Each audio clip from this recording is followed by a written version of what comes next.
Please welcome your host, Juliet Foster. Hello and welcome to the 2023 Money Awareness and Inclusion Awards, otherwise known as the MAIAs.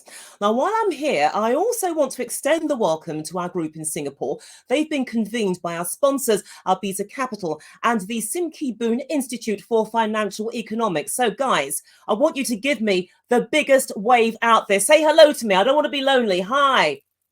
Fantastic. That is brilliant waving. Keep it going. Fantastic. I'm so impressed. Now, look, it's great to see them. And of course, look, there is plenty to look forward to, including interviews and the chance to learn about the groups and individuals working to build a financially literate world. Now, their challenge is even greater a year on from the very first MAIA Awards. Can you believe it? A year ago, the very first one. We've got rising geopolitical tensions, soaring inflation, and of course, higher interest rates. And that means that more of us are making do with less. Improving lives is what it's all about.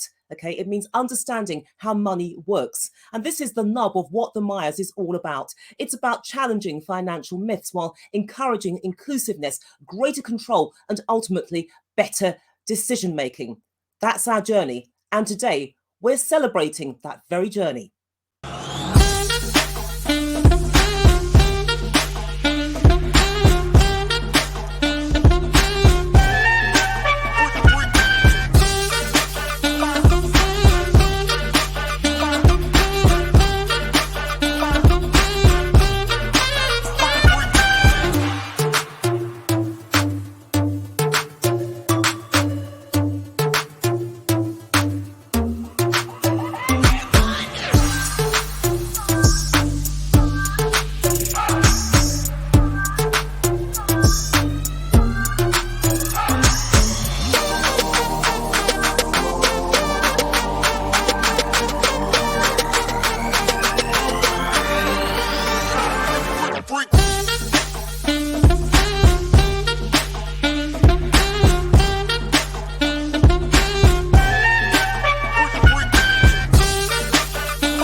Okay, so there you have it. This is what the MAIAs is all about. And let's meet the man whose vision and determination has made it all possible. The one and only author, investor, director of Albiza Capital, the founder of the Money Awareness and Inclusion Awards, and the most dapper man on the block, the one and only Michael Gilmore. How are you, Michael? Very well, thank you. Thank you very much, Juliet. What an incredible introduction. Yeah, I mean, it's very dapper. Well, I don't think you can say I'm actually the most dapper man on the block. You've got another person to interview very soon, sitting very near me, who are equally, if not more dapper than I am. But thank you very much. I'll take whatever compliment I can get. But yeah, it is amazing to think that it was just a year ago that we did this for the first time. And 2 years ago, or less than 2 years ago, that Trudy Harris, my co-founder, and I actually started discussing whether we thought we could make an awards ceremony for financial literacy, to help make money better. And here we are. You've done yourselves proud, and I'm looking forward to seeing this wardrobe rivalry as well, by the way. Yeah. But we'll keep the audience nice for that one. But look, we are celebrating some amazing projects and also the people responsible for them. How would you describe the quality of what you've seen for the 2023 MAIAs? Because it must be really difficult working your way through this.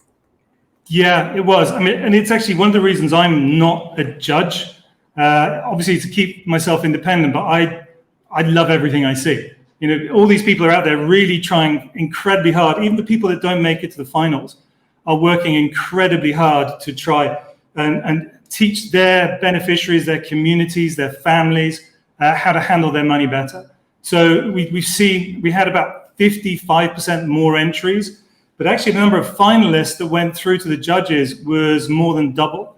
So there was a much higher level of quality there that was coming through. there are some, you'll see later on when we make the announcements, there are some globally known names included in that list. So, but that doesn't mean that those necessarily are always the winners. Equally, we have people come through every year, that last year and this year, that have small enterprises, and they beat some of the bigger players too, because of the level of passion that they have for what they do. So yeah, and I suppose in many ways, that's the most rewarding thing about this, is that we are an encouragement to those organizations, those small organizations. We had feedback in the last 12 months from some of the winners, the runners-up, even the special commendations, saying, we use your award to push further and push harder because it's the first time we really got any encouragement. So that was really, valuable to us. It's great as well, the take up, because it just shows you how much this idea has really engaged everybody. It's really pushed them into really delivering their best to making sure that literacy works. But look, so much has happened since the first MAIA Awards, because I understand that you've got a new sponsor on board as well, and a knowledge partner. Knowledge partner, yeah, we're not going to call them a sponsor, we're going to call them a knowledge partner. And that's the Singapore Management University's Sim Kee Boon Institute for Financial Economics. We're incredibly happy to have them. They are sponsoring one of our special categories, our new special category prize for this year, which is the Sustainable Finance Literacy Prize, which is really such an important area. So we're very glad to have them on board. And we're also obviously very happy to have Albizia Capital coming back as a returning sponsor from last year. Okay, well, that's fantastic. So look, it's time for you to work. Okay, enough talk. Okay, time for you to work, because you have got some very important announcements to make. Yeah, so actually, before I get to that, I think I need to mention our judges very quickly. So I think it's going to have to be very quick because we've got too many of them to mention by name. We're very lucky that we had 20 judges this year, and there's so many we can't fit them all on one slide. So that's the 20 judges that we're so grateful for helping us make these judgments, because we couldn't do this without them. So thank you very much, all of them. But yeah, some announcements, right? Yeah, absolutely. We're on tenterhooks here. Okay, I've bitten my nails down. So actually, the first category I have to announce. So we had to do something this year we didn't do last year, and it took a lot of thought over doing it because we had so many high caliber entries for this category, which was the best fintech by a for-profit organization, that we split the whole thing in two. So we now have 2 awards for this category. And so we have a best fintech by a pilot organization, so a new organization coming through, and then also by an established organization, so we could split that up. And the winner for the best fintech by a pilot organization is Bixi, the financial home for women. Now, the judges were so impressed by this entry. This is an organization which is really driven by Rosalia Gitau, who is the founder of that organization, was one of our judges last year. And the judges were so impressed by her personal story about how she brought her own life to this and what she knows people need to bring this Web3 app that is enabled to reach all the way down into villages in developing countries and give a way for them to learn money and how to grow their wealth by knowing their wealth. I believe that's their catchphrase. Pretty close anyway. So that's our first award winner. The second winner for the best fintech by an established for-profit organization is Black Bullion. This is Black Bullion's Funds for Management System. Now, this is an organization that is helping students in the UK find access to more funding and also learn how to manage their money while they're at university. And I think maybe one of the most shocking statistics I saw, which was from their own research, was in the UK, 87% of students worry about the amount of money that university is costing them and how they're going to pay for university. And so Black Bullion is actually helping them from both angles. And with their reach through 50 universities in different countries, they're actually reaching out to more than 1 million students. So it's a very powerful thing that they are doing. So that's the 2 winners for the Best FinTech Prize. Third, I want to announce the winner of the Best Influencer. And before I do that, I want to mention that this was a category that we had entries from all over the world. We had from the US, we had from Asia, we had from the Middle East, we had from right here in Singapore as well. Just very impressive collection. It's also the only category which was voted for by the people. As it's for influencers, we feel their followers should know if it's a good project for them to look at. We obviously sift through it and see what's high quality. But the winner was EduFIA, which stands for Education Financière en Afrique, run by Bruno Akpatige Kodjo. That's my best pronunciation if I've not spoken, so I haven't been able to check with him. But what Bruno has done is really build a project around his own education as an accountant. And he saw, after working 15 years as a chartered accountant, that people just did not understand. It wasn't just businesses that didn't understand their money, it was people too. So he's built a conference, but he's also in the process of building a school, which will be the first school he says, in Africa. He's based in Togo, but he's working across the whole of Africa to educate mainly on finance and also on accounting, but also economics. So really, congratulations to Bruno, congratulations to Vivi from Black Bullion, and also congratulations to Rosalia at Bixi. Before I leave you, Juliet, I have to make one other announcement. Because I'm supposed to announce the winner of the best cryptocurrency or blockchain education project. But unfortunately, my announcement is that we didn't have a winner. This is such an important category, but the judges didn't see anything there that they thought was sufficiently high caliber to award as a winner of the category. So that's a category, and we're mentioning that now because we want more entries next year. There's a category we want to award things to. We want to see really good education taking place in that space. But this year, the judges didn't think they did see anything enough worthy of a winning award. Okay, well, look, 12 months, things could change. But Michael, thank you so much. Have a wonderful evening, okay? Don't get your bow tie stained because it's too beautiful. Excellent. I'm pleased to hear that. But let's move on now because I want to meet the first of our judges. This is Professor Anna Maria Lasardi, and she's the founder and academic director of the Global Financial Literacy Excellence Centre. She's a very busy lady because she's also Professor of Economics and Accountancy at the George Washington University School of Business. So, Professor Lasardi, it's very good to see you. How are you?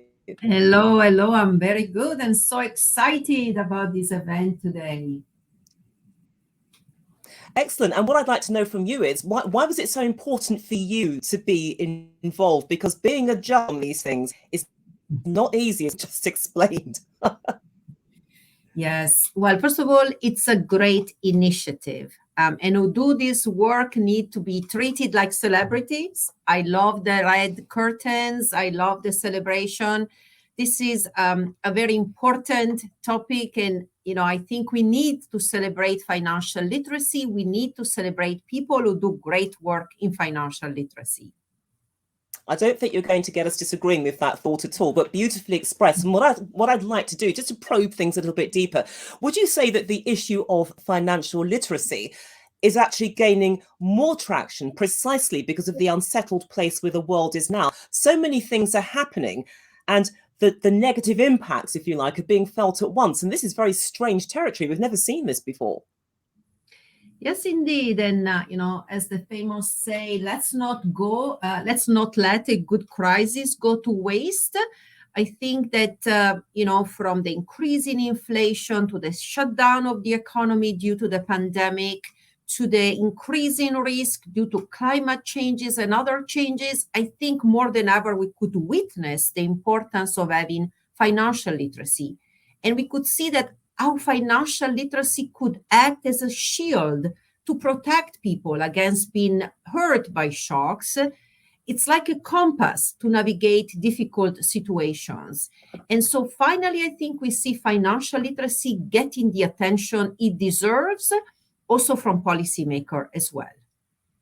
I'd like to look at the policymaker angle in a few moments, but when you look at this whole area, is there a straight line here? In other words, if you're born in a very wealthy, developed country, you're more likely to be financially literate than if you were born in a country which is classified as a developing nation or a poor nation.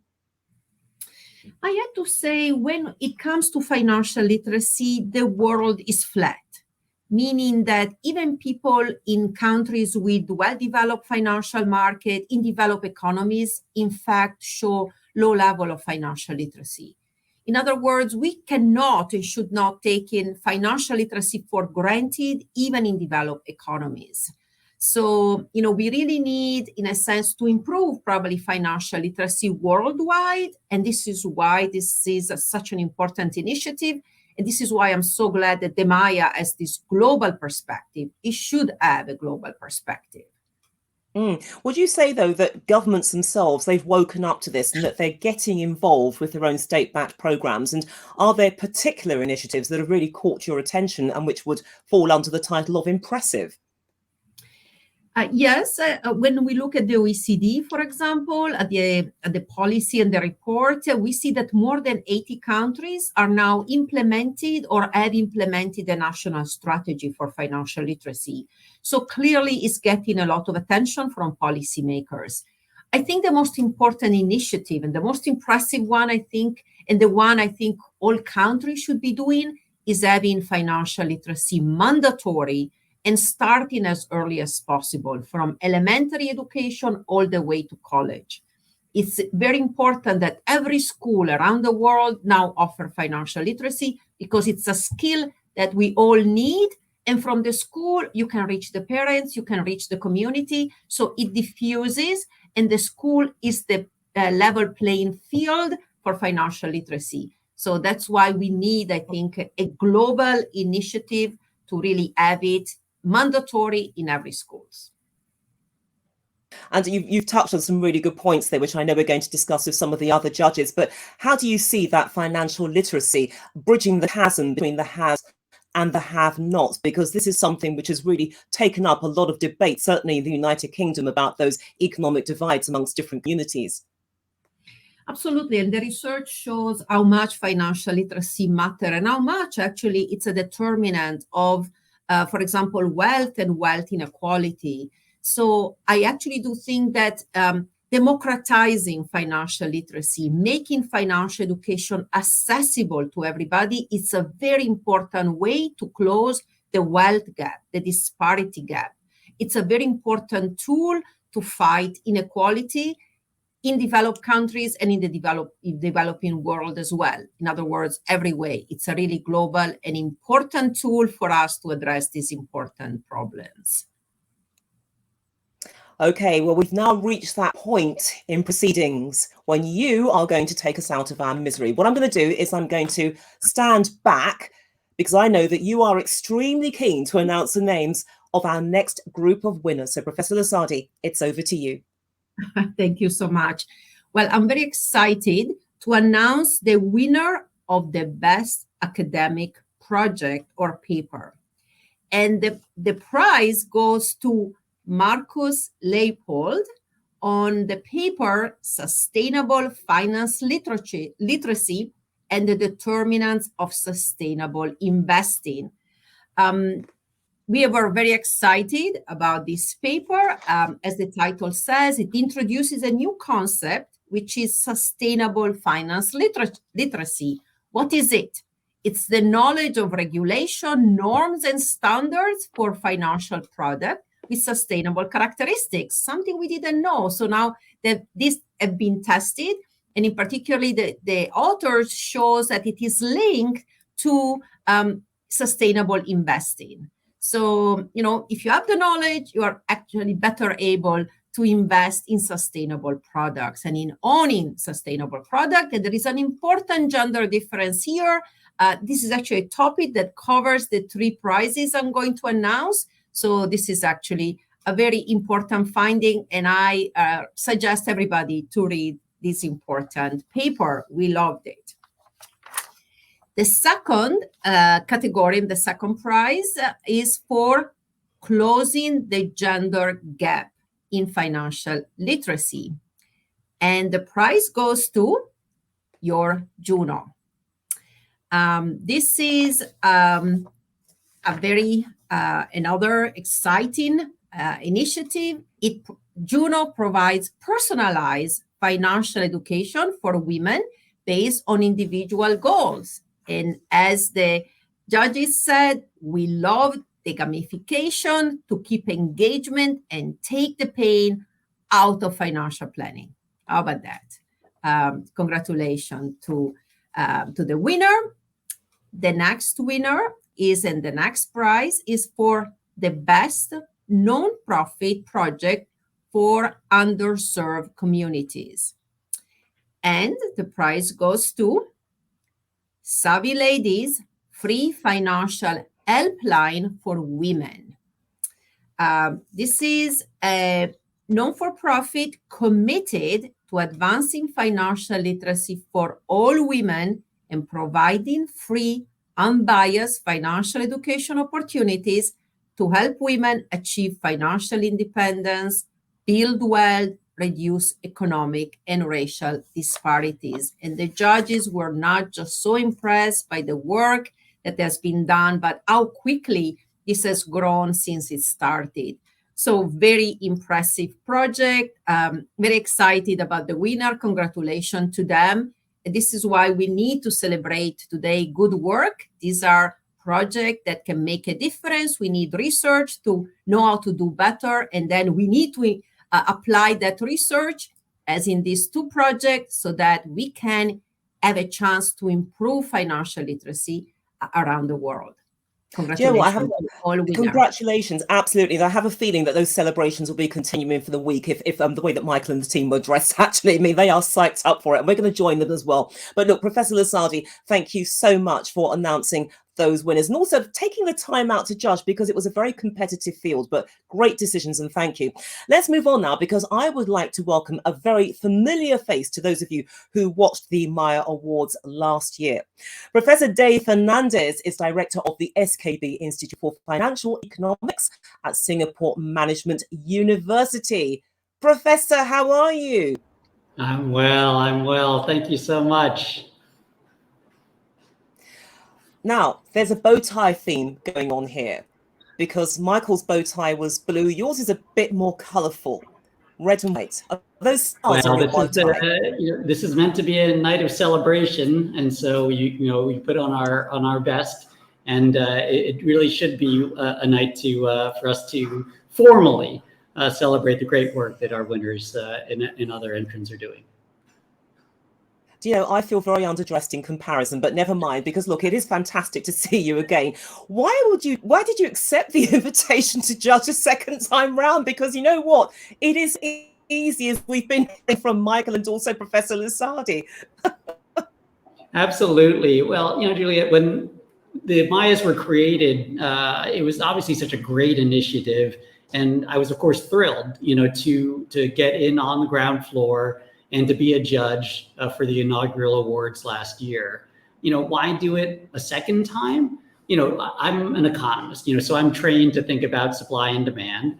In this case, the supply and demand for the knowledge of personal finance. Now, if we start on the demand side, we know that, people from all walks of life, from all corners of the world are searching for ways to improve their own personal financial situations and situations of their families and communities. So the demand side we know is super solid. Supply is the good news. The supply side is also growing and growing quickly. But the job of these awards, of the MAIAs, is to identify and to recognize those who are doing this important work. And we're really just at the start of that journey of unearthing this great supply of people who are doing this good work. And so I was very pleased to volunteer my services again to be a judge for the MAIAs as we're expanding our network. We're getting so many more submissions and hopefully give a boost to those who are supplying such great ways for people to improve their personal financial situations.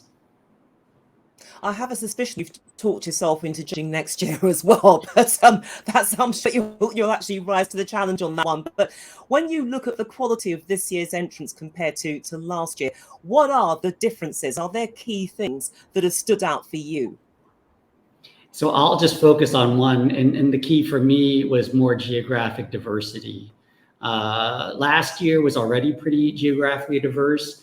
But this year, we got more submissions from more countries, including from where we're broadcasting, or I am broadcasting from here in Asia.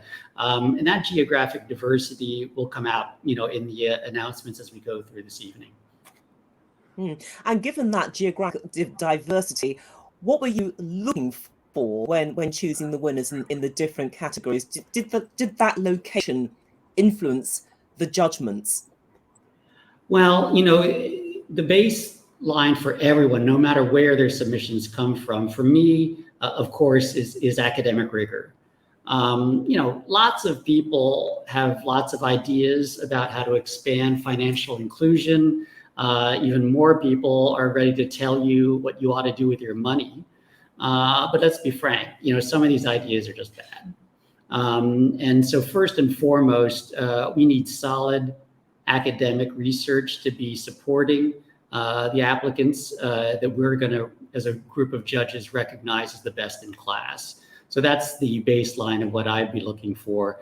On a more micro level, especially for the non-academic submissions, I'd put a lot of weight on a project showing a deep understanding of the specific community that they're meant to serve and the specific context in which they're doing that. So while the principles of financial literacy are pretty universal, their application needs to be tailor-made in order to maximize the project's effectiveness. What really fascinates me as somebody who, for my living, I suppose, has had to look at financial services, etc., is how the definition of financial literacy itself is widening, because once upon a time, issues like sustainability never really entered the conversation. But do you feel that the presence of ESG has perhaps widened that definition of what financial literacy is all about and what laymen need to consider when they're making decisions about their financial destinies? Absolutely, Juliet. And that's why, the Simke Boone Institute for Financial Economics stepped up to be the knowledge partner and to sponsor a new award this year in the category of sustainable finance literacy. Sustainability has certainly made its way, into the personal finance conversation, as you say. Almost every survey you look at points to a huge interest to invest, not simply to maximize risk-adjusted return, but to also do it in a way that'll make a positive difference in the world.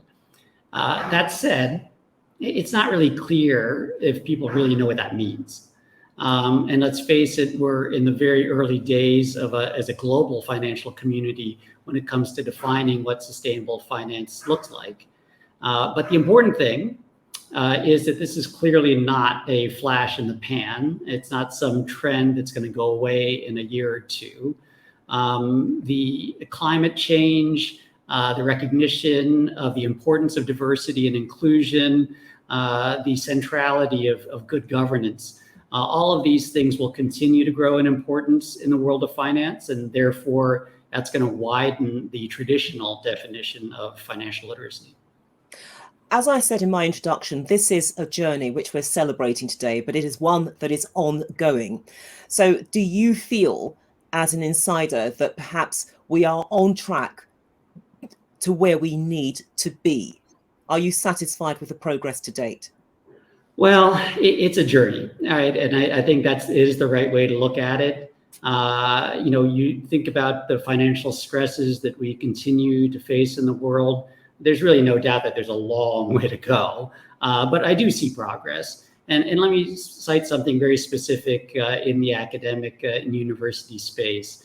Over the past 5 years, I've been back at university, having taken a break from the private sector. And when I got here 5 years ago, I was, frankly shocked to find out that personal finance was not taught at our universities here in Singapore, but that's changing. Including an undergraduate course that I've been teaching with Dr. Joanne Yong called Financial Literacy, Inclusion, and Technology. And at the other universities at NUS and at NTU, they also have personal finance courses that are now being taught. So this is increasingly happening at colleges and universities around the world. So just on that specific area, there is progress being made. And I would also note that, Professor Dussardi, who we had on earlier, has been key to launching right now the first ever academic journal in the area of personal finance and well-being. And that's happening as we speak. So that's progress, and it's very exciting. Absolutely. Now, I know that you're really keen to get to your party, but I'm not going to release you just yet. Okay, I'm going to paraphrase Mission Impossible. This is your mission if you choose to accept it, but it will not detonate in 10 seconds. Do you choose to accept this mission? Do you know what the mission is? Fantastic. And you know what the mission is. Okay, so that's it. You go for it. Thank you. So the first award I'm going to announce is the Sim Ki-boon Institute Prize for Sustainable Finance Literacy. And the winner is Make My Money Matter. Now, this is a campaign designed to provide the tools and resources to empower savers in the UK to align their pension money. And we all know how big pension money is, to align their pension money with their values and to highlight that they do have a voice and a choice in how their money impacts the world. The judges were pretty uniform in really being impressed by this innovative and very slick campaign that tells people, yes, you do have a voice and you can have an impact, in particular to directing your pension money toward positive sustainability. So that is the reason why this award was given to Make My Money Matter. And we're very proud to be sponsoring this first prize for sustainable finance literacy. Now, the next award is in the area of Best Adult Financial Education Project. And the winner for this award is Savvy Ladies Free Financial Helpline for Women. Now, you've heard this name already, and this is the first time that an entrant has won 2 awards in the same year. And what I would add on to what you heard Professor Desardi speak about this project is that we were just so impressed as judges about the deep thought that had clearly been put into the target audience for this initiative, and the high number of beneficiaries hailing from traditionally underserved communities. So congratulations again to Savvy Ladies Free Financial Helpline for Women. And the next award, my last award, is the award for the Best For-Profit Project for Underserved Communities. And the winner is iFinance, Transforming Micro-Enterprise Lending in India. So iFinance is an India-based financial institution addressing the credit needs of the unbanked micro-enterprises. It develops an app for helping them with basic daily business tasks that result in documents that they can use to raise capital. So really great project in India, and congratulations to iFinance for winning the award for Best For-Profit Project for Underserved Communities. And I'd like to extend my congratulations to those winners and to the Savvy Ladies scoring the double. That's done fantastic. So well done to them. But look, Dave Fernandez, Professor Dave Fernandez, thank you so much. Enjoy your party, and hopefully we'll see you again next year as well if you've been busy judging away, which I suspect you will be. But it's time now to meet another of our judges. And believe me, this judge is not only impressive, but also unstoppable. Let me tell you about her. Mafura Kannan is a best-selling author, CEO of ET Ideas Group, and a youth development and money management campaigner.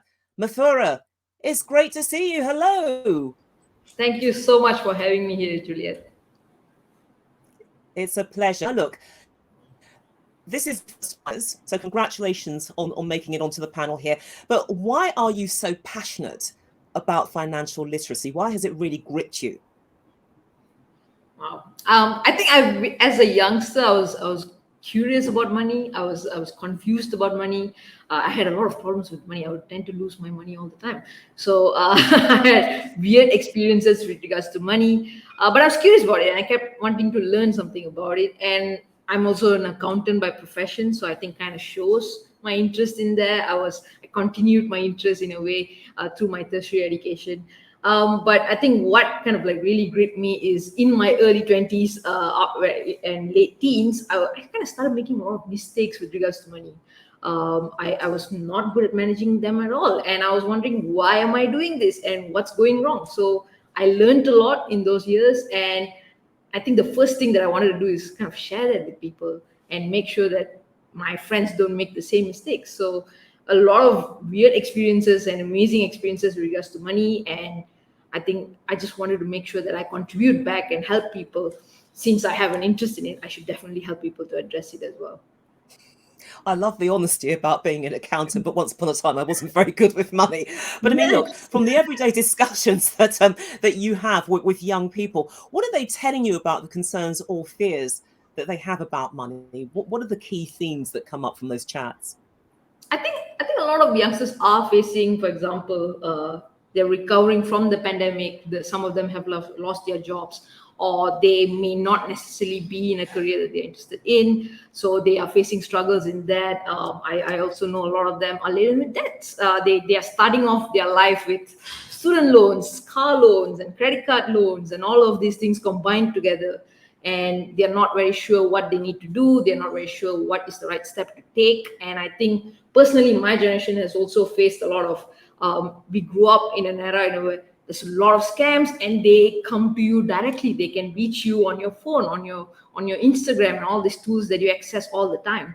So I think they're also very vulnerable. They're not very sure what are the right steps to take, and they tend to somehow end up taking some wrong steps as well.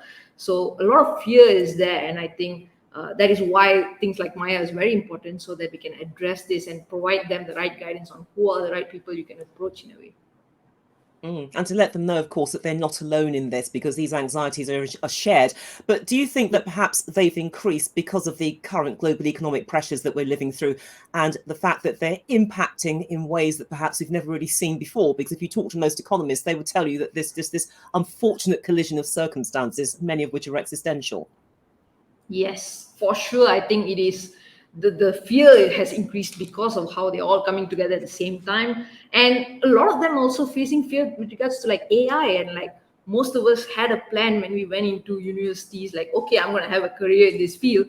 But literally in the past 1 year, we have started questioning, like, do I have a career in this field? Can I develop something in it? And even though the youngsters are supposedly able to kind of adapt faster and all of that, doesn't discount the fear and doesn't discount the challenges that come with it.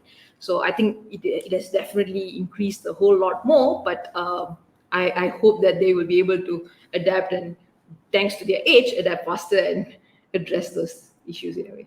I'm sure they will. I'm actually optimistic in that regard as well. But I mean, let's talk about the organisation Ascendance, which you co-founded. I mean, how does it fit into your financial literacy strategy? And how many lives do you think that you've been able to change so far? Because as I understand it, it runs into a substantial number. Yep. So Ascendance is basically an organization that we started 8 years ago when I was 19 years old. So across the 8 years, we have impacted over 50,000 students. And Ascendance is also the main reason why I have kind of gone into this financial literacy field, because I've trained myself to always share what I learned thanks to Ascendance. And I think during the pandemic, I wanted to talk about money more because, like I said, I made so many mistakes and I should address them. I think Ascendance gave me the platform to really reach out to the youngsters, kids from the rural areas, cities, kids as young as 8 years old, and I'm able to access them and work with them and share with them my experiences with regards to money, as well as experiences of some amazing people in the field of money. And even when I wrote my book and published my book back in 2021, it was able to go into schools and reach out to many students who would not have otherwise picked up a book about money. So Ascendance really made it happen in a way. And look, it's funny because you're talking about the age range of people that you're working with, Yep. you know, Gen Z, Gen Y. Are you tempted to also reach out to their parents? And do you feel that perhaps they'll be quite receptive to what you're doing? Because you know what? There is no age limit on making mistakes with money. How old you are, anyone can make mistakes. It's not necessarily a young person's thing. Yeah. Yes, I mean, I was definitely tempted. I think everyone needs to learn. One of the questions I asked in my show is, what is the biggest money mistake you have made? And everybody comes up with the most peculiar answers, things I would never expect. So yes, I agree. The parents also have things to learn with regards to money. Currently, my focus is more towards the youngsters, and right now, because I think that's where I've experienced dealing with. But slowly, I am bringing in elements of working with parents. Like in our show, we have featured few episodes on how parenting can kind of incorporate financial education as well, and make sure that you are bringing in the right resources and information to your kids. So starting there, but not yet there. I'm sure there are so many amazing people out there who are already addressing this area, and I would love to work with them. One thing I can say for certain is that I'm not going to share with you my most embarrassing financial mistakes, because I think they make your toes curl, the stupidity of them. But look, it's been fantastic speaking to you. And what I want you to do now is to take over from me, because you have got some very important announcements to make. Yes, I do, and I'm very excited to take over. So I think the first category of awards that I'll be announcing is one of my favorites. It is the best book category, and this is something that I was personally judging, and it was very, very exciting to read all of the entries. I think books. I'm a reader, and we enjoy reading, and sometimes they can really change someone's life. So best book category. It was so hard to make a decision that we actually have a tie. I think this is the only category that has a tie. So we have two winners for this. We have Money with Jess by Jessica Irwin and What They Don't Teach You About Money by Claire Barrett. Both these books were amazing. Money with Jess was such an enjoyable read. I think there's so much of humor. It was so brilliantly laid out that it's attractive and will actually keep your attention throughout the book. And it teaches budgeting in a very simple and easy to understand way. And I thoroughly enjoyed my read. And of course, What They Don't Teach You About Money by Claire Barrett was also amazing. I think what I liked about it is she really sets the tone that I am also someone who doesn't read books about money. You're also someone who doesn't read books about money. Here's what I have to say. And she covered a wide range of topics. So it was very relatable, very relaxed. And I think anyone who has a fear with regards to reading all of these books would enjoy it thoroughly. So both of these books were great entries. And of course, all the other entries as well. Congratulations to Money with Jess and What They Don't Teach You About Money.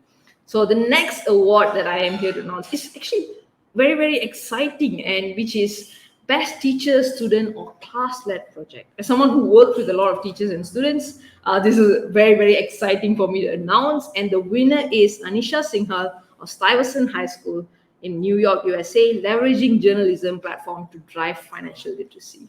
I'm someone who's very excited when youngsters take up their interest and actually contribute back to the world. And I think that is what Anisha has done. She has taken her interest in journalism and has begun to kind of like really make ripples in the area of financial literacy.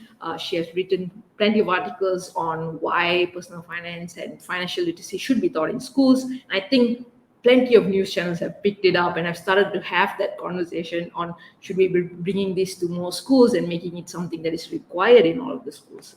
So something amazing that started in just one school newspaper has made a great impact, and very congratulations and very, very impressed with what you have done. And the last but not least, we have the best school age financial education project. And the winner is Aflateen Plus, Life Skills and Financial Education Through a Gender Lens. I think Aflateen Plus is a new curriculum that is launched by Aflatoon International that provides social and financial education with a focus on gender for adolescent girls and boys. I think they have come up with so many amazing curriculum across the years. Their impact is huge. And with the amount of partners and resources that they have, I think this particular initiative would definitely be able to scale and impact a huge number of people. And we are very, very excited to see what comes out of this. So these are the 3 awards that I'm announcing. Thank you so much. Thank you so much for taking the time out of your schedule to be here and to announce those winners. But Mathura Kannan, it's been an absolute pleasure. Let's move on now to meet our final judge, Mark Fancy. Now, he's Executive Director of the Prudence Foundation. To put that in context, it's the community investment arm of Prudential PLC in Asia and Africa, and also the body behind the award-winning financial literacy program, Jaching. Mark, how are you? It's good to see you. Hi, Juliet. Lovely to be here. Mark, where are you? Fantastic. You disappeared slightly, but you're here. That's a great magic, by the way, you use in parties. But look, it's great seeing you, and thank you so much for being involved in the MAIAs. So you're a first-timer. Why did you get involved with the MAIAs? Yeah, we first applied to the MAIAs last year, and we were delighted that Jaching won in one of the categories, the category that we entered for, in I think it was the Best Education, Financial Education Program in Developing Economy. On honestly, it was really good to get the recognition. It's obviously validation of the journey we've been on, the program we've developed. And it's a pleasure to come back and return in this time as a judge and also as an announcer to the winners this year. So you've been wearing three hats, basically. There was last year and now today you're doubling up. But look, let's focus at Cha-Ching because it specializes in helping children to be financially literate. But is there an ideal age when that process of education should start? I mean, catch them young, but how young? Yeah, it's a great question, Juliet. I don't think there's a silver bullet answer to that. There are studies out there that make us aware that children do mimic their parents as early as the age of 5. We did research when we were deciding, which age group to address when we were looking at addressing financial education and developing a financial education program. And this is over 10 years ago, by the way. And at that stage, we came across some research that highlighted that a human behavior is most influential in a human between the age of 7 and 12. So we thought that that was the best return on investment if we could equip children early with strong values, knowledge and behavior around finance and money. Hopefully that would give them a good compass to navigate a slightly better, hopefully more successful financial future. But how do you actually reach out to those kids in that age group, 7 to 12? I mean, what are the strategies that you employ? Because that group of children, they're not particularly renowned for having an extensive attention span. If you don't catch them now, you're going to lose them. Yeah, that was the challenge. I mean, how on earth do you address and get a child at that age group interested in money or finance, which has got to be one of the driest and hardest subjects to get them interested in, albeit probably the most important life skill that they could learn. So that was the challenge we set ourselves. We realized several key components to that. We didn't have all the answers. That was the first component, get people who are more intelligent than you into the game. Cartoon Network know how to make cartoons and children love cartoons. They became a key partner. We got Dr. Alice Wilder, who was an educational psychologist who won an Emmy in the US for Blue's Clues. She understood the educational component, how to make mnemonic, how to leverage mnemonic and song-based approaches that are repetitive for children to understand. And then we came up with a very simple structure around 4 key concepts of earn, save, spend, and donate. So creating some characters that are cartoon-based and animated, going on a journey, and through that journey, together they address various adventures around those 4 components of earn, save, spend, donate. We developed 18 episodes, and they ran across Cartoon Network for many years, and then we built a curriculum based on the cartoon that could be implemented in schools. And that was very important to us to ensure that there was an impact that we could measure, that there was a sustainable approach. And we've been educating teachers and implementing the Cha-Ching curriculum in schools throughout the world. It's now 14 countries, 1.2 million children have actually undergone the Cha-Ching curriculum. So clearly it is catching on with the children. The teachers are getting into it too. So it's a wonderful fusion. But do these lessons actually spill over into the home life of these kids? In other words, when the parents hear their children talking very excitedly about money, does it pique their curiosity that they perhaps want to know more? Yeah, before we actually created Cha-Ching, we did research across Asia that identified that over 90% of parents actually want their children to be educated in financial literacy, but they didn't know where to go and have the tools to help them on that journey if they could contribute. What we've done in creating an ecosystem around Cha-Ching, be it through the curriculum or be it through the website or be it through the game, is to bring the parent into that conversation. So a lot of the curriculum does have go home activities that require a child to engage a conversation with their parent. It could be, how much do things in your bathroom cost? It's very simple. You have to report back to school and share that with your class. But in order to understand that, you're going to engage with your parents in that conversation. And across the world, I mean, as I said, we run Cha-Ching across Africa and Asia in urban, peri-urban, rural, and ultra-rural environments. There's a very common feedback of appreciation from the parents. One, that they're slightly embarrassed that their child is learning these skills that they don't necessarily feel equipped to address. B, that they're being brought in the conversation. And C, that their child is actually aware now of that the parents are having to work every day and the value of certain items. But more importantly, it's really looking at the ecosystem of bringing all stakeholders into that conversation in the community.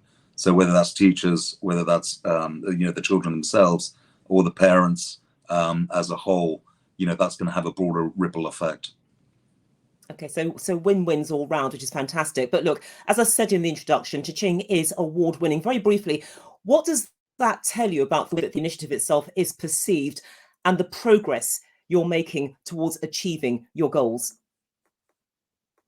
Yeah, I think accolades and winning awards are always a pleasure, and it's in a way it's recognition and validation of good work, and it does help, by the way, because we have to work with ministries of education across the world, and obviously if they're aware of a program that's won awards, it makes it much more the conversations much easier.